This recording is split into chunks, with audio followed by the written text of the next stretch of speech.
So who are you and what do you do? Well, Mitch, I'm Juliette Powell.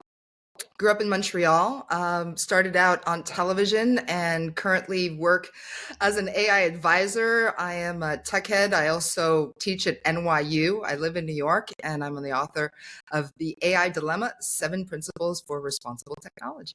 So you and I have known each other a very long time because I started in the music industry, probably in the early 90s, which is when you started at the time. For those who are outside of Canada, which is most of the audience here, would be the equivalent of MTV in Quebec, which was called Musique Plus.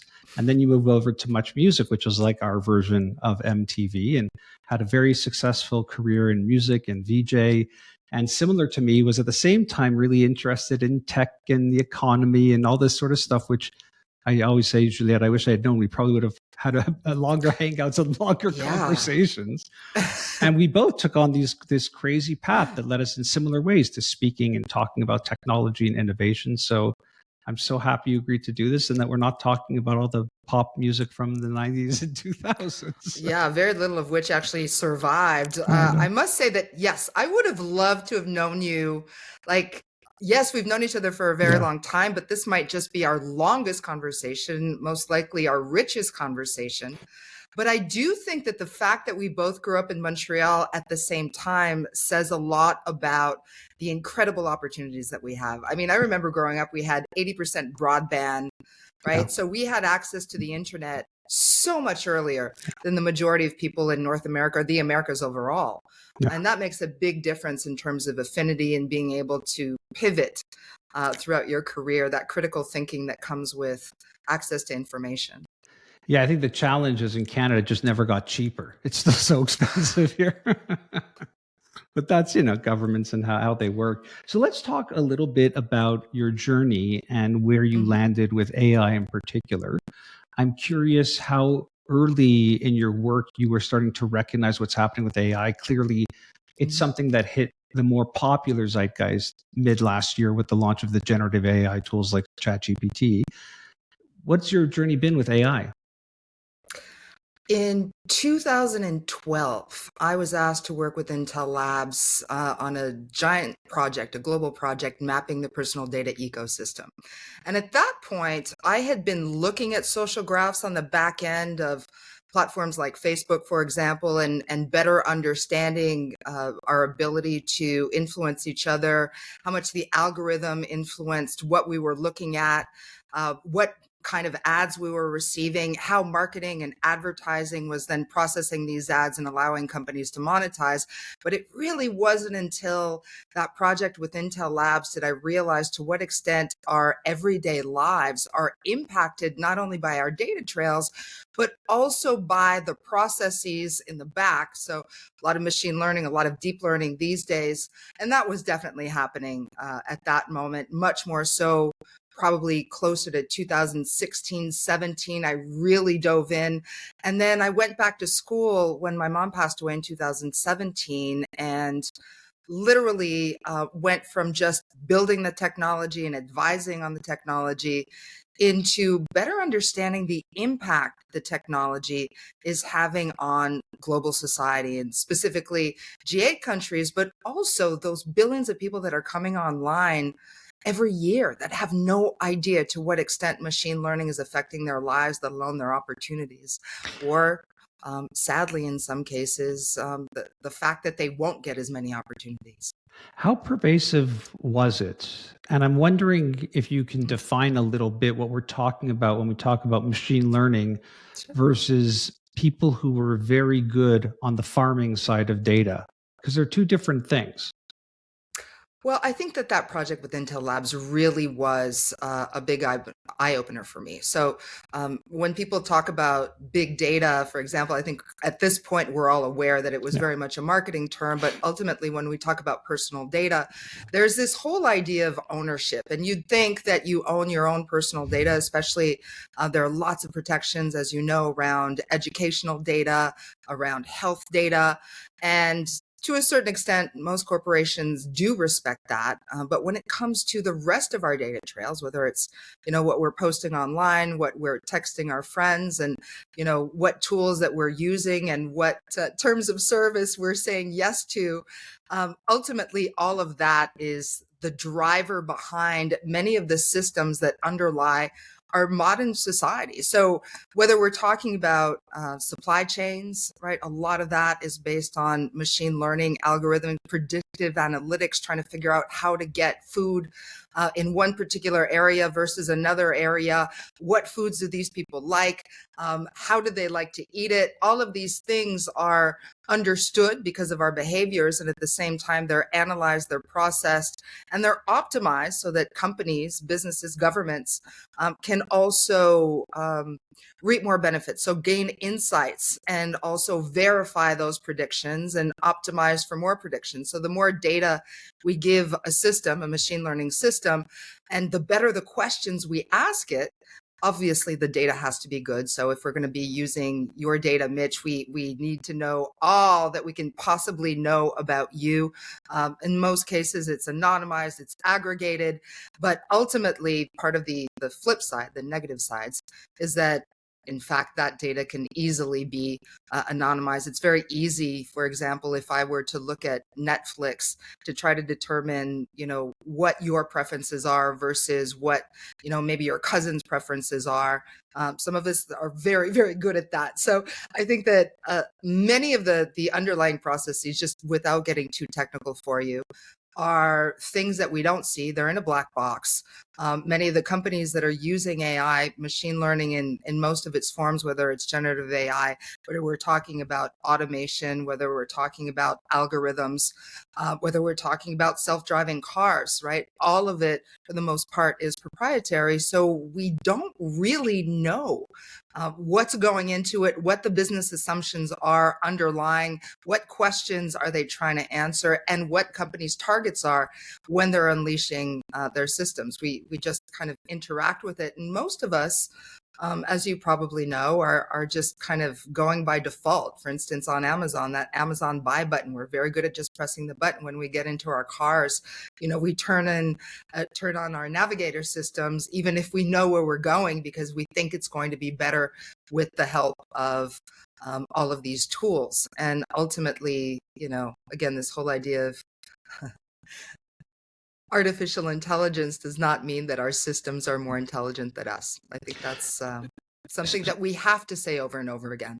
So walk me through this, because Yeah. when social media took hold, people like you and I, who I think published books around the same time also, had this idea of understand that this is the quid pro quo. To have access to all of these cool free tools, you are the product, that your data is being used. And I think at the beginning, the punchline was ultimately that's really good for you because you're going to have this much more personalized I never experience. said that. Did you say that in your book? I never said that in my book. No, but I think there were paths, right? One path was there's this ability to then have a better targeted information to you, to understand your preferences, to do it. There was a trope, not individually, but just themes in the world. Well, I think that you come more from the world of marketing and advertising, though. Because I can tell you as a technologist, that has not been the thing that I at least have been focused on, because to me, that is an illusion. No, for sure. But at the same time, we had those saying, well, hold on, we have to figure out who owns this data, what they have access to, are they truly anonymizing? And I'm not saying one was one was the other. I'm saying these are the themes we heard, like what is ultimately going to be good for the end user.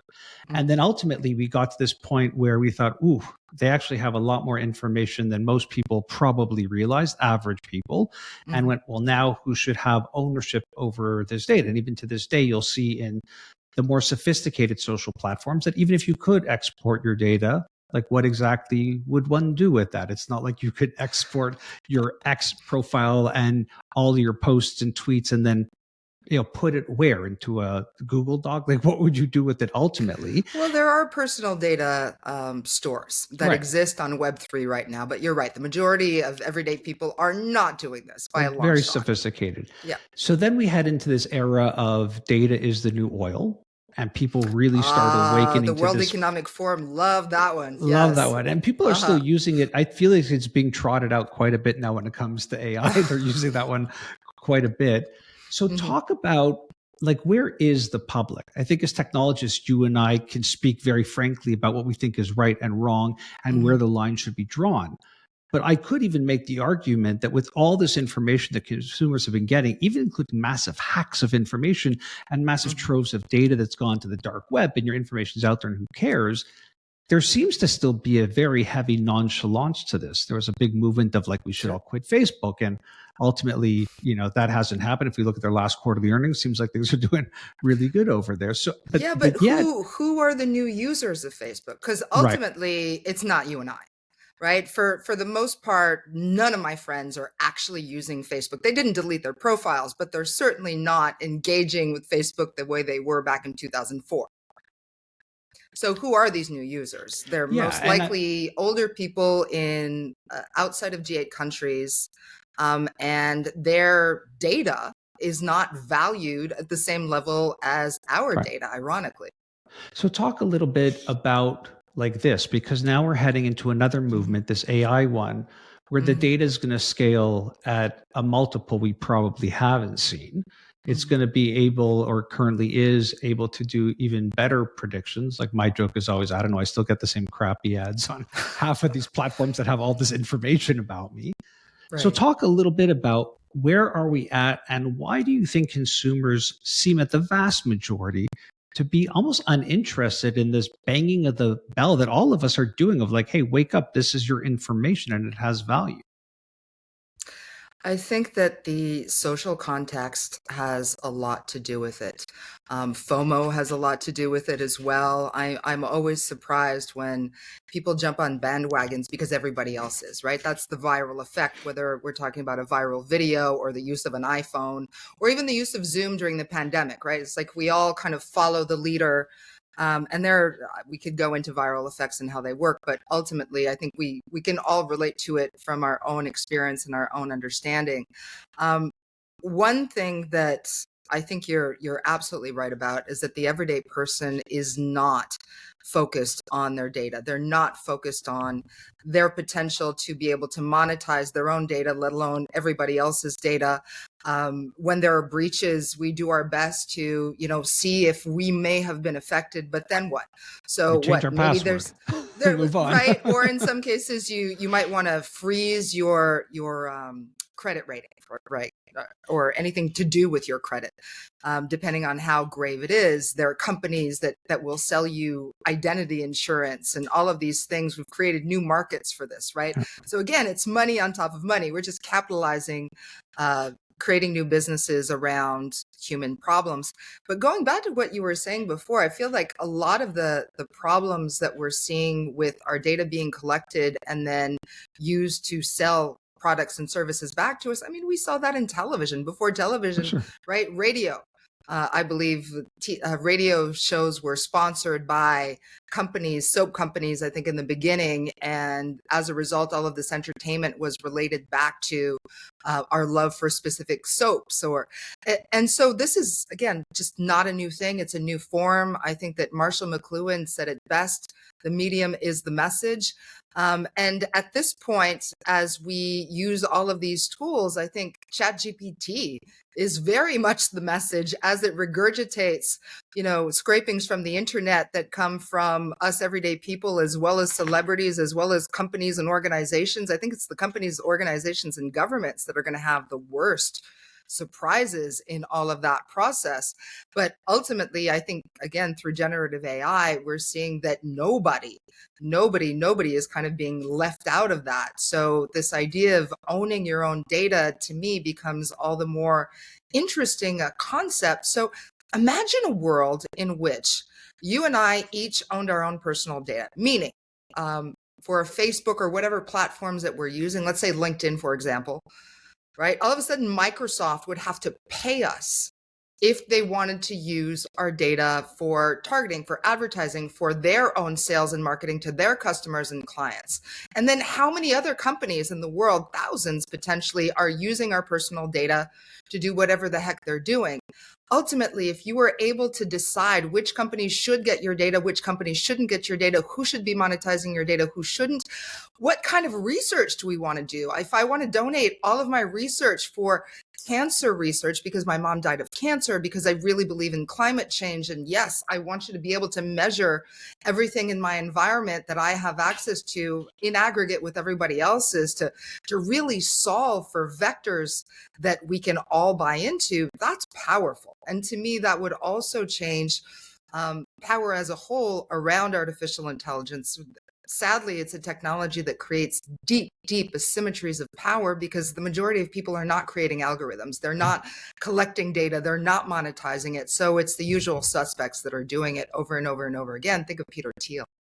But it also seems like we're making the mistakes that we made in social media Mhm. as the first level of whatever we're going to call around regulation or government inquiry into AI. So when I see a lot of the Sure. arguments, a lot of it is around IP. How do we know that Juliette actually wrote this article and that when she wrote it with the assistance of ChatGPT, it wasn't taken from 4 or 5 sources that didn't approve from it to have it? How do we know that it's not a deep fake, especially as we head into the political election seasons? People are really concerned about that. It Hmm. seems like the more the more the more careful of the developers for AI, what they're really worried about is what genies are we leaving out of the bottle here in terms of what it can actually potentially do. You talk a lot about the responsible deployment of AI. Tell me a little bit about what you're seeing in terms of the government discourse against the open AIs of the world and the Googles and whoever else will sit up in front of a Senate and take that type of crazy questioning against what you think would be the safer place to start or the more responsible way to start? Or do you think they are, that they're starting it in the right area? So we could talk about this at so many different levels. One of the things that I'm so grateful for is that this summer, back in August, I had the opportunity to come to Montreal and to visit the Montreal Institute for Learning Algorithms, MILA, Mila, yeah. and Joshua meet Bengio, yeah. meet Yoshio Bengio, work with Yoshio Bengio and his incredible teams, writing papers together, actually being in a cross-disciplinarian environment to discuss these things is incredibly important because honestly, I had not necessarily thought about the philosophical underpinnings. I had definitely thought about Yeah. the legal side of things. Yeah, it's on my I've brain thought a about the lot. Yeah. commercial side of things, but I had not thought about the philosophy and how philosophers have been thinking about these kinds of new emerging technologies over time, and how for the philosophers that were in the room, for example, for them it's all the same thing. It's if only we knew our history, we'd realize that we keep repeating it over and over and over again. So through those meetings, I also was lucky enough to kind of get some insight into what happened at Bletchley Park in November, where 28 nations decided to come together, including the United States and China, two massive powers that you would not expect to sign the same declarations, but in fact, they did. And the whole idea is to stop the advanced development of artificial intelligence that could potentially destroy the world. It also means not putting AI without having humans in the loop in charge of nuclear weapons, for example. So these are really, really important things. These are not things that everyday people are necessarily thinking about. And I don't think that we should have to think about this. I think that's exactly at a level where governments, where nations need to come together and agree on behalf of the world, not just on behalf of their own nations. At the same time as these agreements are being signed, we're also seeing some serious policy around not allowing American technology to be sold in China, for example. We've seen, a lot of industrial policy in the 1980s. We saw that with Japan. Now we're seeing it with China. Both China and the United States have advanced executive orders saying that they will be supreme in the world around artificial intelligence by 2025. And then we've got, some of the regulation that's coming out of the EU with the Artificial Intelligence Act that just got one step closer to being signed. So it looks like that's going to be signed by the end of 2024. We've got the White House that's not exactly playing catch up. It's just kind of doing what it often does with, let's get the technologists together and make them sign a bunch of paperwork and say that we're going to do things responsibly. But you also have to, and I know that you're probably aware of this, is, there is a great deal of complexity and tightly coupled systems between the US government and technology, both in terms of investing in innovation. I mean, hence the creation of Silicon Valley, the industrial complex. Exactly. And a lot of the funding is coming out of the National Science Foundation for all emerging technologies. There's also a shorter pipeline now. If you are in your dorm room at NYU, at Columbia, at McGill, U of T, right, and you've got an emerging technology, you now can be part of the Department of Defense's pipeline. It's a 6-month pipeline. You don't have to be the size of Boeing anymore. And why not? Well, look at what's going on with Boeing. Right. So I think that there are many, many moving parts. And I think that all of these things. So, for instance, when we think about the great science fiction scenario where AI and robots will destroy the world, is one extreme.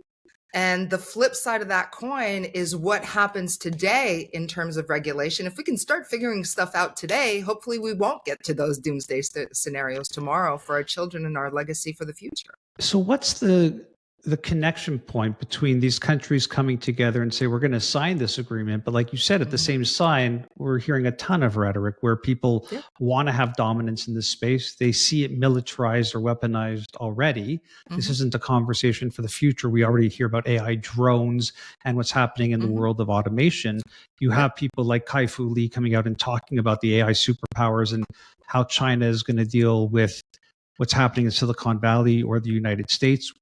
Politically, geopolitically, we're talking about a lot of nationalism, a lot of chest beating by leaders in terms of we have to watch out for ourselves.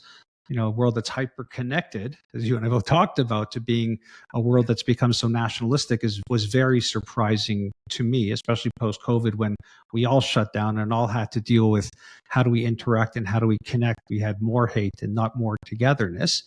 Right. How do you But bring we those also had more technology, right? We relied much more on technology. Working hybrid became much more acceptable. Meeting your doctor online became something that more and more of us chose to do as opposed to the usual suspects. So I think that many things changed during the pandemic, but one thing that most of us can probably agree on is that technology accelerated. Those that control those technologies got richer, more powerful. So, but how do you connect it to this idea that they're signing this, but at the same time, they're flexing in a very different way? Again, these are different priorities. One is a short-term priority, 2025 AI supremacy, versus a long-term priority. Oh, wait a minute. If I am in power in 2025, we don't want the world to explode by 2027 or by 2030 or 2035, right? And again, it's the same players, but I think most companies are really focused on the short term of being able to monetize as quickly as they can because they understand that regulation is coming down the pipeline. Some of it will be greenwashing, but some of it, like for instance, GDPR, on one side, you can look at it as very much whitewashing. For sure. On the other side, how many fines have companies like Google and Meta had? And then how many more will they have with the AIA Act? So right now they're putting pools of money aside to be able to pay those billions of dollars, because then it's not just a fine, it's also damages. And those fines and damages are, 6% of your annual revenue plus all subsidiaries plus damages. So potentially in the hundreds of millions and billions of dollars. How many times can you be hit by that? Well, we're about to find out. Yeah. And what do you think is the state of digital literacy? So we understand that these technologies have such a deep bench. I had a lot of discourse with people around the growth of ChatGPT and OpenAI because they were asking things about, where's Microsoft and where's Google? And I would just shake my head and say, wow, like you don't understand this industry. If you haven't even been paying to the front end commercial of what they've done with things like DeepMind and technology from decades ago, just Yeah. even the paper on how this technology works was generated out of Google. This is like a reality of what it is. But we saw this commercialized product and thought, oh, wow. It was shocking to me to see so many people who understand technology still be so caught offside by this stuff.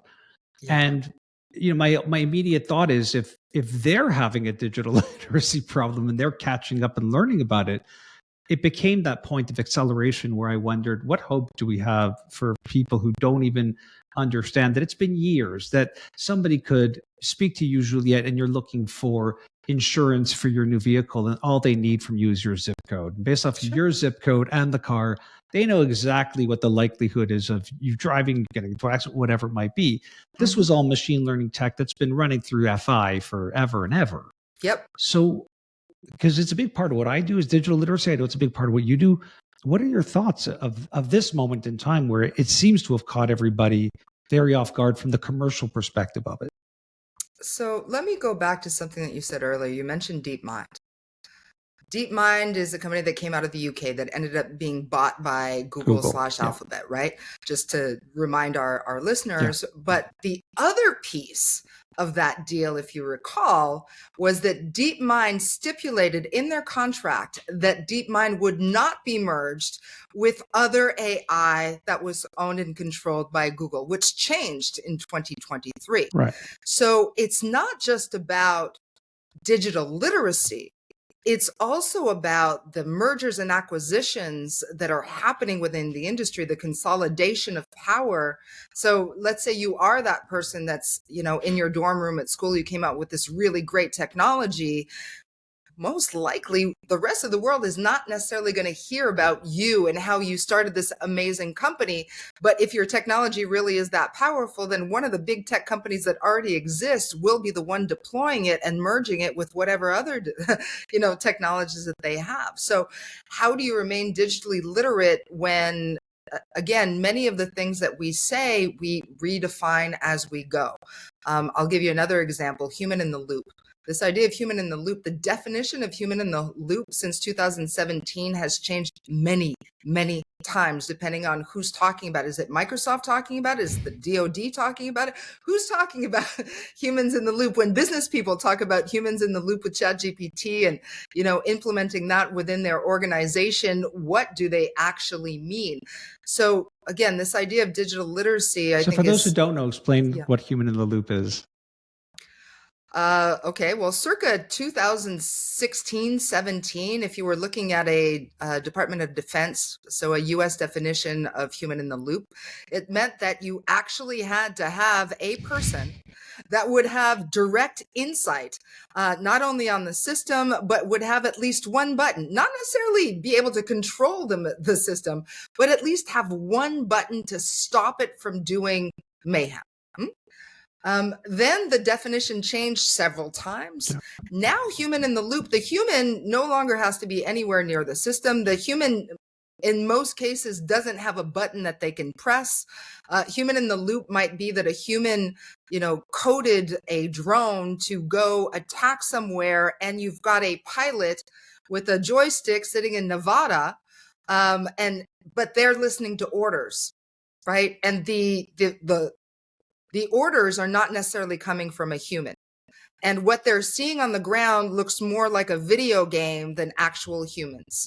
And so again, when you think of what does human in the loop mean in the context of somebody that was trained on video games, might again have a very, very different meaning. Yeah, and what's crazy about this is yes, and we're seeing these people have very similar reactions to those on the field with PTSD and psychological distress. And it's so interesting to see that as we bring these humans, these biologies with these technologies together, that one is it's not necessarily even retraining our mammalian brains. We're reacting in a much more overwhelmed way to it. Get it even things like AR and VR for how we're seeing that play out. But that expectation that we won't have those issues turns out to be untrue as well. So we see these things, and I think to myself, the outcome is ultimately I'm someone who's optimistic, but as I get older, maybe I'm getting more cynical with my optimism. because I wonder about, how we have to be able to see the good, the bad, and what is probably, the ugly or the weaponized. Like it would be inhumane for us not to think that these tools that are creating these wonderful prose and these incredible images aren't also going to be used for evil. Of course they are. Well, I mean, ultimately, humans created them, right? So they reflect our biases, they reflect our highest hopes, but also our basest desires at the same time. So we really have to decide, do we want to use our critical thinking and our technologies that allow us to have these global conversations? Do we want to develop AI at the service of the tech race, at the service of, the arms race? Or do we want to throw this stuff at the human race to be able to benefit more of us?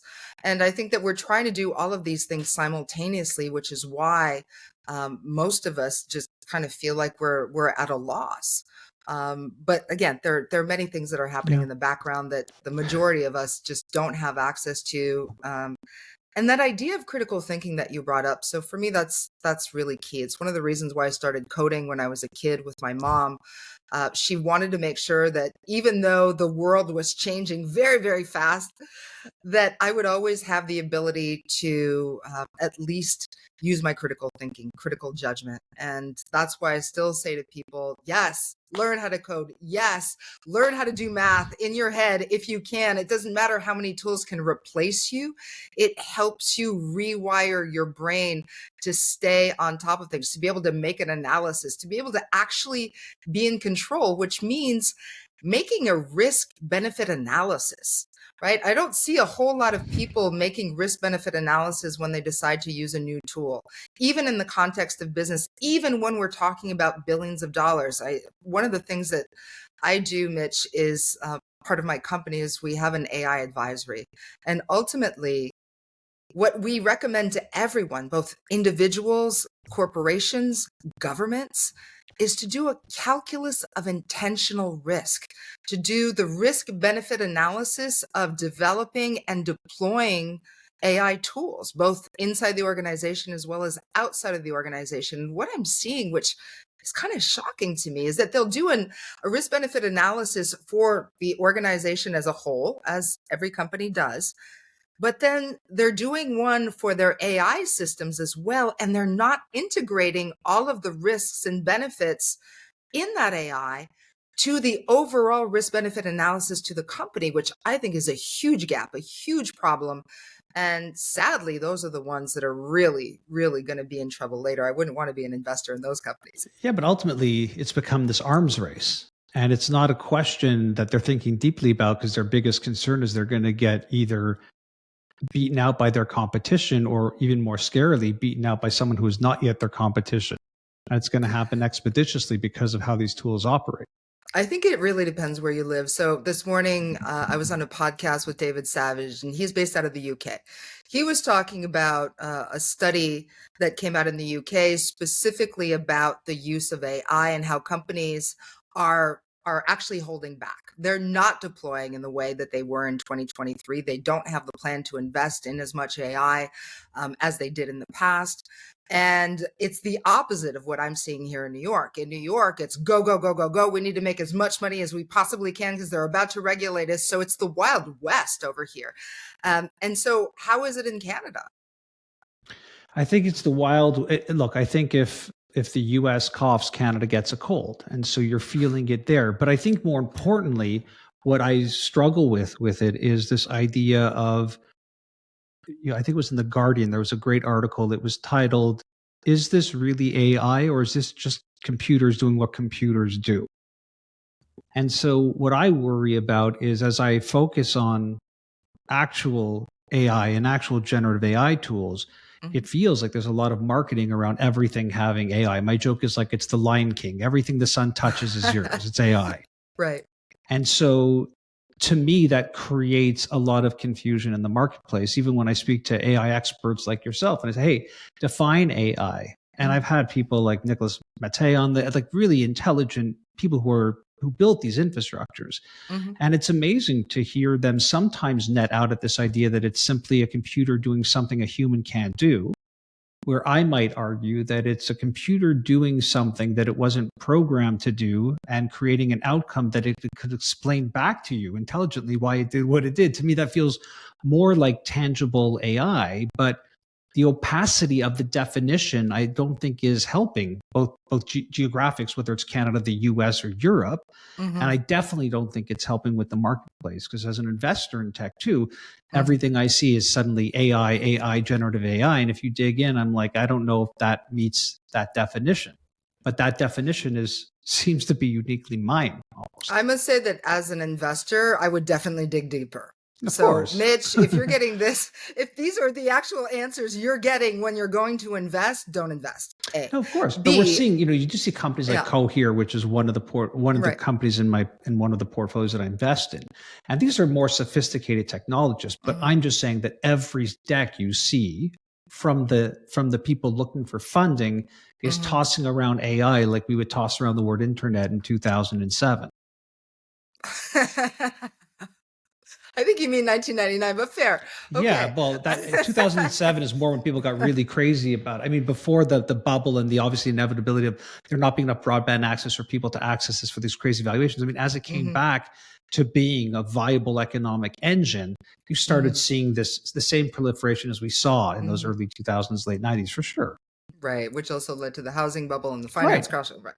Um, so getting back to your original question, what is it that you would like me to tell you? You want me to give you a definition of ML, of AI, of deep learning? No, Would you like me to talk I to you more? Actually, let me say one thing that I think I wanted to say earlier as you were kind of describing the reason, the context in which you were raising this question. And I think that it's really, really important. You're right. There's a lot of pressure. So I gave a talk last April for YPO, for the Young Presidents Organization, for their global leadership.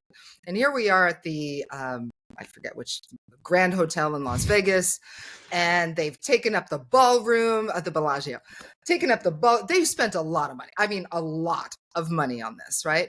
And after I gave my talk, we also did a fireside chat. So we got a chance to get even more intimate, more in depth. And here you see these people that make at least $25 million a year. You know, they're essentially the people that run the companies that run the world. And they're asking me, I mean, literally from the heart, like, I know. I know that there are negative repercussions to a lot of what we're doing. How do we do it better? Because every board member I have, every company that's in my portfolio is demanding that we throw AI at things. And after the conversation that we had at the fireside chat, they're like, I realize now that we don't even need AI for these things. All we need is a logic tree.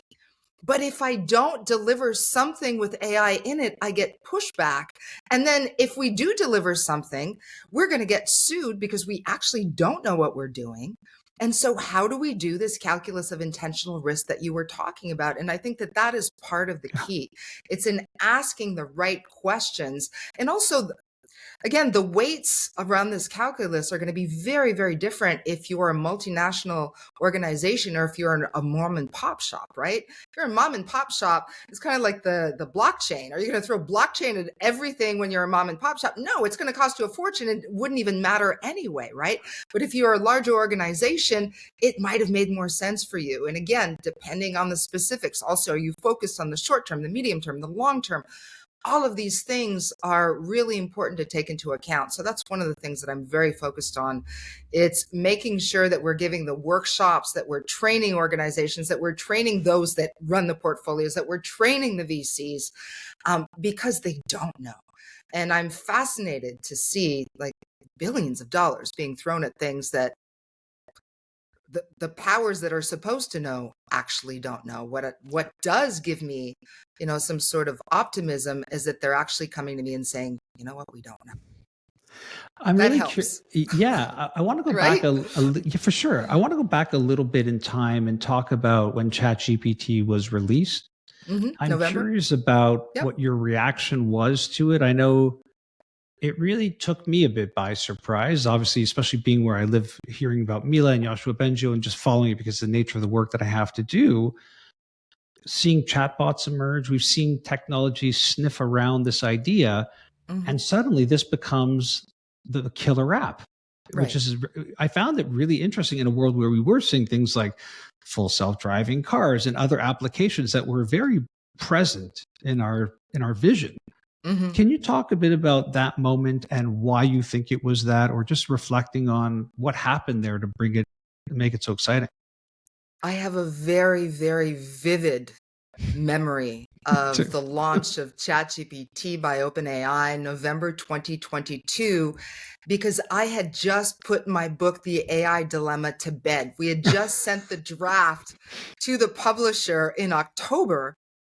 And of course, there's always feedback that you get back, and they had sent it out to 3 experts in AI to come back, review it for more of a technical review.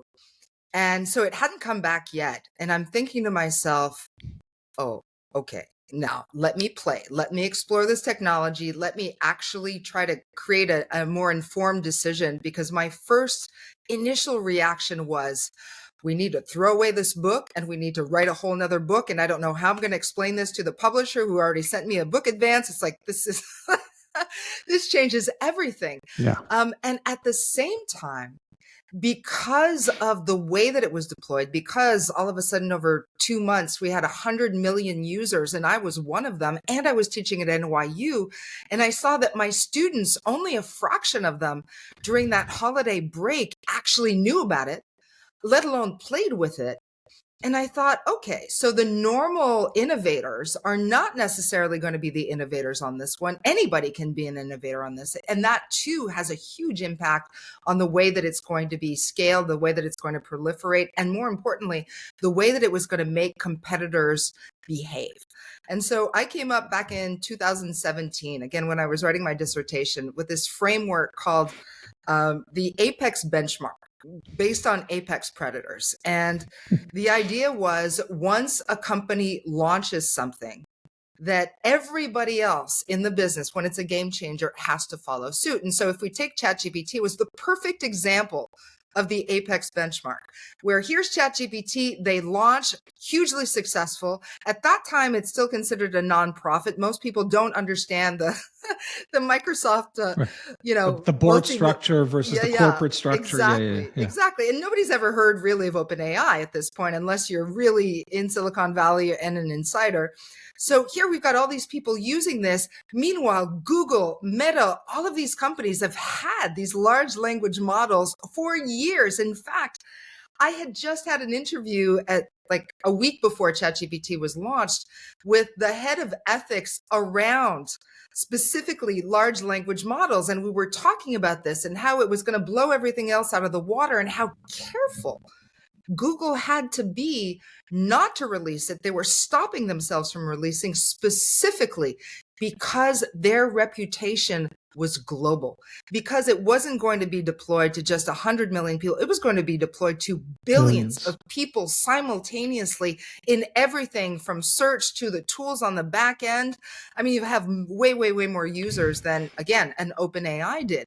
And so again, this apex benchmark, once you've got the first mover, then all of a sudden Google, who up until then was considered the number one in AI around the world, all of a sudden they try to follow OpenAI. They flub the ball in February, right? They have to do another launch with their product Bard that, again, so few people have heard about compared to ChatGPT. So now they're playing catch up. Right. With So this Gemini apex, now, which is the renaming yeah, of exactly. So this whole apex benchmark, where one came out, then everybody else follows suit. The ethics of one lead everybody else to kind of drop their ethics to be able to compete and make money, because now the race is on. I explain this very much in depth in my book, and it's a model that we're going to be seeing over and over and over again when it comes to these emerging technologies, that you've got the first runner out and then everybody else follows suit, and then ethics, responsibility, stakeholder goes down the window, and then really bad things have to happen for regulation actually to begin to become law.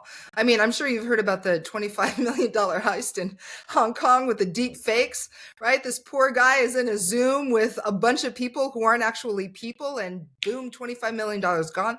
Now, between that and the deep fakes that we're seeing of Taylor Swift, the robocalls that we're seeing of Biden, there are a bunch of politicians in the Philippines that have been incarcerated that are using AI to send word out about how they're coming out of jail and how they're going to be the new rulers. All of this is happening in 2024, which is exactly the time when we've got 60 elections around the world that could potentially tilt the world into a much less democratic place. So all of these things are very much at the top of my mind. And when I advise companies, I try to think of the medium and the long term, not just the short term. Yeah, it's not like there's not any wars going on or climate crisis on top of the poly plus crisis that we're facing. So I want to talk a little bit about alignment, because I always love that as a term. For those who don't know, alignment is ensuring that the systems of AI are aligned with the values of us as humans. Now, this is just a ridiculous statement to make, because my values and your values are probably very different. And what does it mean to have these human values? And I believe it's a word that was chosen because we didn't want to say the word control, because there's something unique about saying we'd want to control these very intelligent thoughts, things, whatever you want to call them. Can you talk a little bit about that? We talked about how we have this human in the loop and we don't have this button that we're going to slam down like the whammy show and press your luck. Right. So how are we going to get to a place of alignment? What do you think is in place for us to quote unquote do the right thing? So when I think of alignment, I think specifically of the moral machine experiment, an experiment that came out of MIT in 2018. And whether you're aware of the experiment or not, it really puts into question what our global morality is.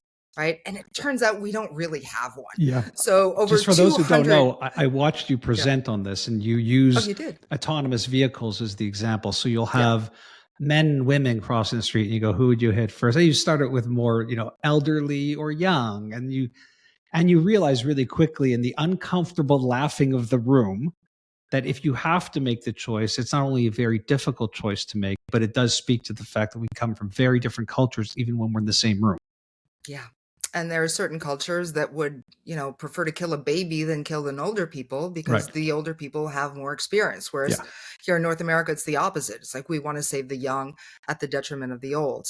We saw that during the pandemic, for example. We really saw that during the pandemic.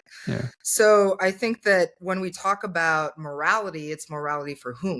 And when we talk about ethics around technology, it's ethics for whom?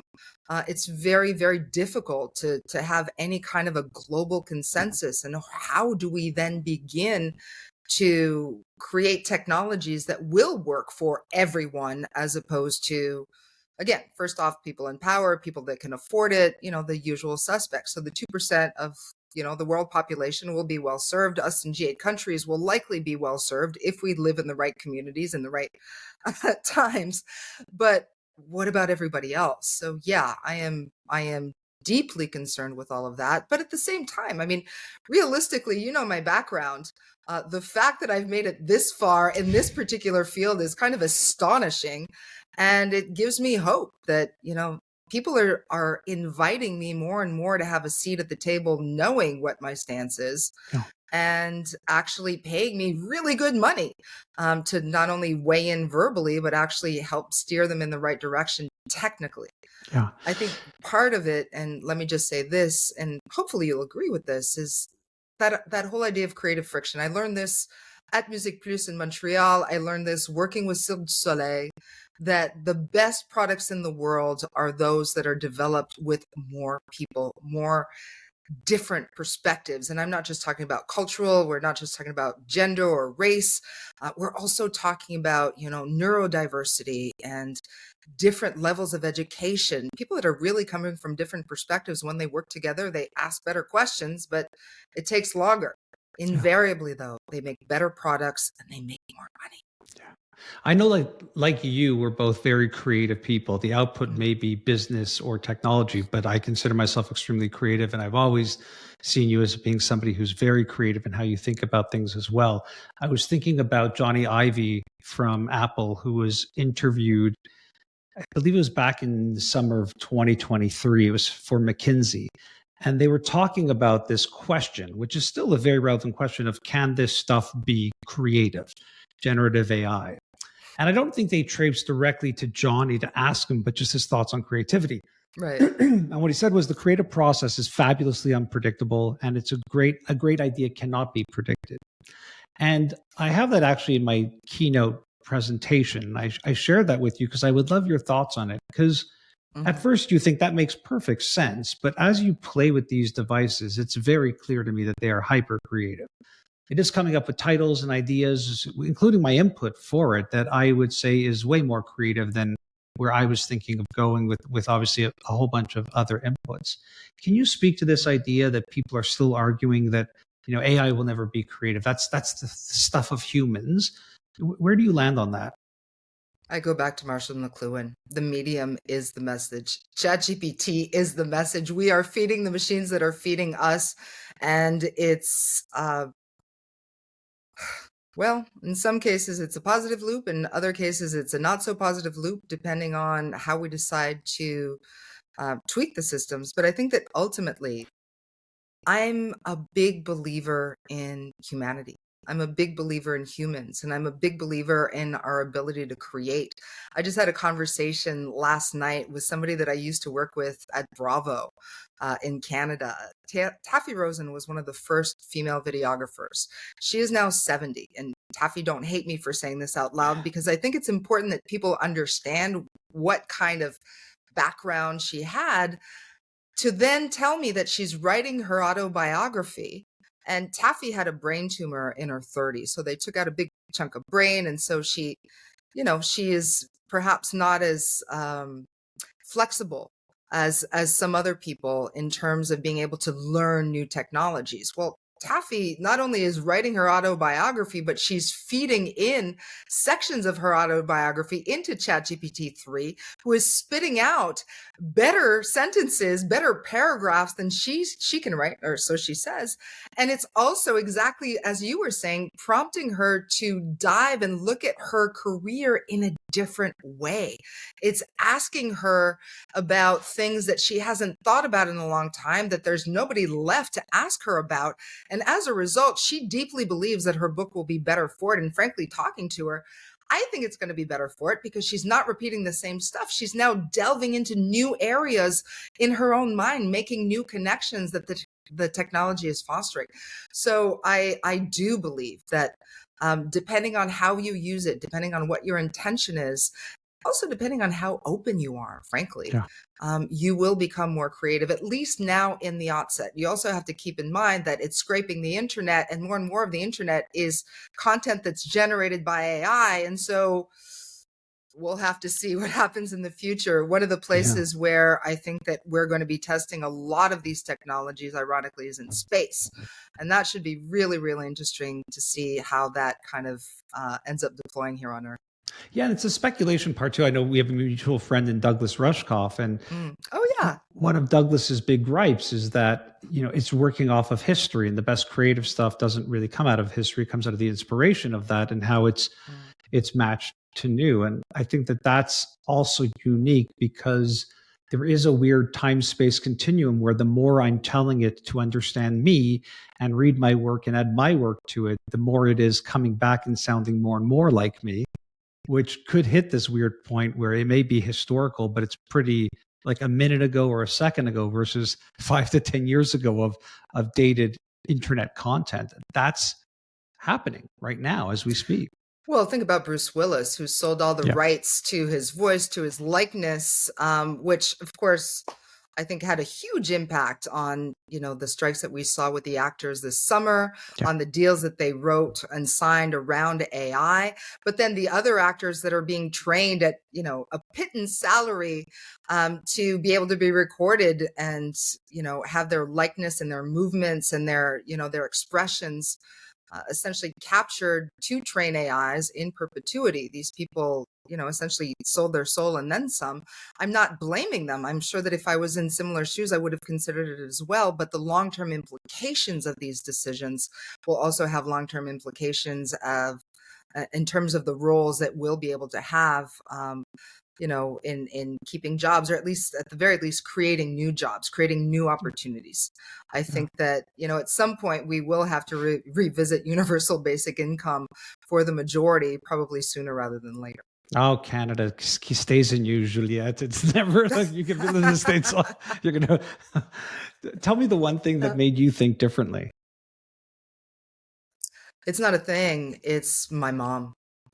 My mom made me think differently because she lived her life a certain way, always wanting to have a child. And she didn't save. She didn't save her money. She didn't save um, many of the things I think that people save when they aspire to have children. But one thing that she did was she loved me. And she loved me no matter what I did, what I cared about. She said, if you're going to be a street sweeper, just be the best street sweeper you can possibly be. And with that kind of unconditional love, I knew that I could do anything. So even though that she's passed away now, I'm constantly surrounding myself with people that can teach me things where it's bilateral. So I'm a big believer in bilateral mentorship, but that nugget of giving unconditional love to the people in your life, whether it's my students or my friends, or, reconnecting with people that I haven't seen in a really, really long time. I think all of this verbiage around authenticity and, being present and all of that, ultimately, I think it goes a lot deeper than that. If I've spent this time with you, I've tried to give of myself, and I feel like you've done the same thing, then there's love there. And to me, that's, the biggest inspiration of all. I love that. So the first book was called 33 Million People in the Room, and the new book is called The AI Dilemma. We should mention you co-wrote it with your business partner and a person I respected for a long time, Art Kleiner, who most people I think would recognize him from Strategy and Business, which had a massive He role was in. the editor-in-chief at PwC. Yeah, PwC. But actually, he's not my business partner. He works for me. Okay, cool. Even better. Look, that's great. I thought you guys together did KPEI. I put his name in there, and he strongly deserves to have his name in there. He's a big reason why I formed the company in the first place. I formed it while I was still doing my dissertation at Columbia, which was the basis of this book that we did co-author together. That's great. So Juliette, let people know where they can find out more about the AI dilemma. If you're doing any podcasting books, you're always creating great stuff. Let people know where they can connect to it. Oh, thanks. Well, anybody can always reach out to me, JuliettePowell.com. Very straightforward. You can always reach out to Mitch, who invariably through the years, you've always managed to find me. You. I'm on LinkedIn. For those of you who are curious about the book and you can't afford it, reach out to me. I will send you a PDF for free. That's not a problem. If you're interested in talking about the calculus of intentional risk. And Mitch, I would like to talk to you more about that, because, from the advertising and marketing perspective, that's one thing, but I think that we can do better work, a lot deeper work that will have more impact. I love it. Well, thanks so much for your time, Juliette. Thank you.